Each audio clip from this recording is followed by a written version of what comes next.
Hey guys, a quick unboxing and kind of tutorial on how to assemble your A.P.E.X Predator holster, and we're going to talk about some of the nomenclature as well. This is the beautiful packaging that you're going to get. On the outside you'll see your body color and what insert model that is included. So let's go ahead and open this up. Beautiful foam packaging, and when you open this first up, you're going to see custom lasering if that's what you decided to go with. We hopefully nailed your design and made you pretty happy with that. But our top part here is called the hanger, and as you can see, we support a 1.5-inch belt, which is standard, and then we have multiple adjustable heights, and we'll talk about the rest of this in detail here shortly. This is what we call your holster body. This will come with standard black Delrin, and you'll have 3 pieces. Basically, this is the insert. This is kind of a raised piece for scratch protection. And then this is called the barrel support arm, which we'll talk a little bit more in detail. These will be installed nice and snug at the correct tolerances. And then this will be loose because this might not be the correct arm that you want to utilize. Down below, you'll see we have spare parts below. So remove these 2 sections of foam. And you'll see we have a nice Range Panda G2 sticker. We'll have a data card with a QR code video to this, and it will also go to an updated one if we do that. On the back side, you'll see some torque specs. We utilize 3 main Allen wrenches, which are 5/32, 1/8, and 3/32. The 1/8 and the 5/32 are the 2 main ones, but we'll talk about that a little bit more in detail next. Okay, so here are your spare parts as well as some parts that you need to finish the assembly of your holster. This is a universal ball joint. This goes into your hanger and it attaches to the holster body. This gives you left to right adjustment off your body as well as your cants and all that good stuff, which we'll show you here shortly. This is what we call our small barrel support arm and our large. The small is for sub 5-inch guns. This is for what you call open guns, and the one installed is our medium, which is for 5 to 6 inch.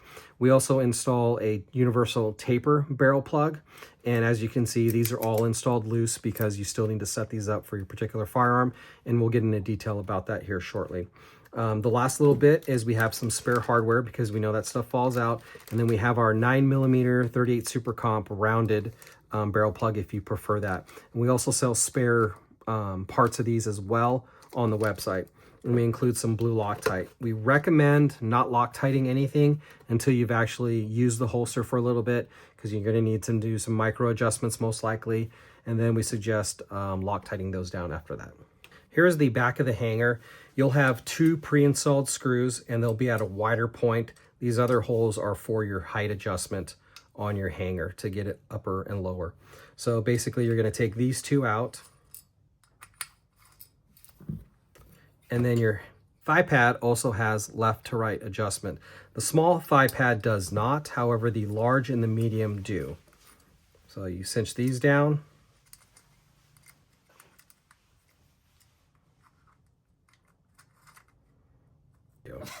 And then you have your left to right adjustment. So, like I said, don't Loctite anything down until you actually get the feel of what you want. And something particular like this probably doesn't need to be Loctited down. And then obviously here's your back plate for your belt adjustment. And so now we're gonna talk about installing this universal ball joint next. So you're gonna go ahead and loosen this up.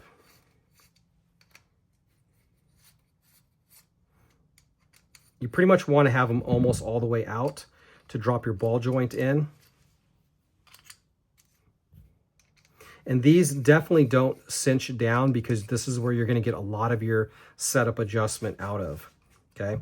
So you still kind of want some free-flowing movement in there, but you don't want to put your holster on and just have it drop. So I've got a little bit of friction there. If you're right-handed, you obviously want to put the back flat side to mate up with this. I find it best to install this piece, snug this down. It'll self-correct to the flat side. Okay, now I have the holster body so I can manipulate this ball joint a little bit more for my cant and everything else. And I can loosen these up and move it away and closer and away from my body. We'll also sell a shorter one if you like this close to your body and you do not want this kind of eyesore sticking out. Here we have 2 locking set screws. A lot of the locking force comes out of these 2 bolts. These are just kind of added protection To be honest, I would not use these right off the bat. I would find your final position, and then once you're ready to Loctite things down, such as those, then I would add those after the fact. The next part we're going to talk about is how to install your firearm with a barrel support. So the barrel support that I'm going to demonstrate is for an open gun, which is the longer one.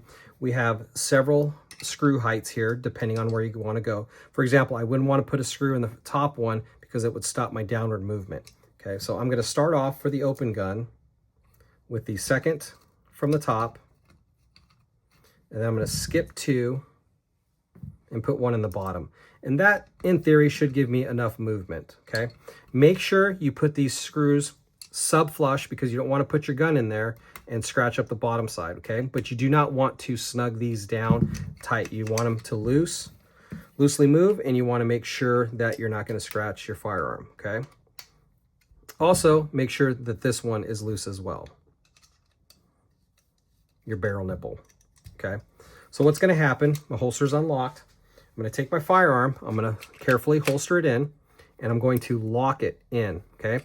Now I'm going to take this, and I'm going to push it all the way in, and I'm going to hold this first, and I'm going to sink this one down, nice and snug, okay? Now when I take the firearm out, this should not move very much, okay? But I'm still going to kind of hold it where it's at, and I'm going to sink it down. Okay, you do not need to over tighten these. They will keep going because of the Delrin plastic. So now I'm gonna do a test fit. I'm gonna make sure I'm seating all the way and that my locking lever does not have excessive force. If your locking lever has excessive force, that means you've tightened it too far back and you need to loosen everything up and repeat the process. But mine's perfect, okay? And there you go. And then the next step will be applying this to your belt and playing with your draw motion to make sure it's not going to hitch at all. These holsters have great retention going this way, but as soon as you start to come up, that's the release mechanism and the magic of the holster for the nice, smooth draw. As far as maintenance is concerned, the only thing you really have to worry about is if you live in a kind of deserty climate, which I do, and just every so often, I'll just take an air compressor, blow all the dust off, and then I'll do a cleaning with a Lucas gun cleaner, but a brake cleaner will work as well. It won't damage the lasering or the plastic or anything like that. In fact, it does clean off the lasering pretty well from all the oils and stuff that will accumulate there.